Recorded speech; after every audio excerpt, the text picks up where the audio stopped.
Muy bien, llénalo bien.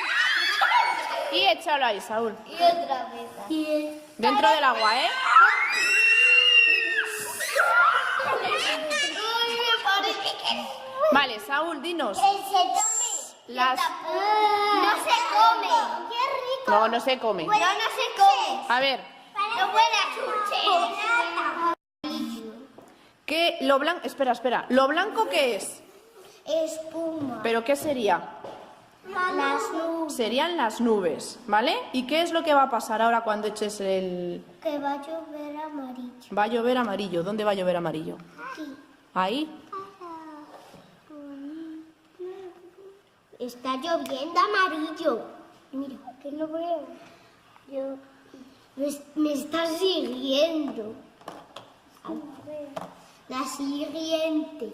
Sí, hay que hacer... Es que tienes que echar un poquito más, Saúl. Ahí. Ya. Y vamos a ver qué va a pasar, Saúl. ¿Qué va a pasar? Lluvia. ¿De qué color? La roja. Y la roja.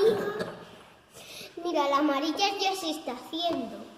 La amarilla ya ha caído casi toda la tierra, ¿verdad? ¿Está lloviendo por la nube? Y se deshace eso. No, porque es espuma. ¿Y ahora qué vas a hacer, Saúl? Sofía la ha tocado. No se toca. ¿Qué vamos a hacer ahora, Saúl? Sí, yo. ¿Qué va a hacer Saúl ahora? Echarle esta bien. ¿Estás viendo cómo...? Sí, mis manos. Valeria, ¿ves cómo cae la lluvia azul despacito desde la nube? Cae hasta abajo. ¿Ves cómo va bajando? Se toca, no se toca. ¿Lo veis bajar? Cuando la nube ya se ha llenado y pesa, ¿qué pasa con el agua de la nube que está llena? Se cae abajo, ¿lo veis? La amarilla. ¿Veis cómo está cayendo la amarilla ahora? Porque la nube se ha llenado y el peso del agua hace que caiga hacia abajo.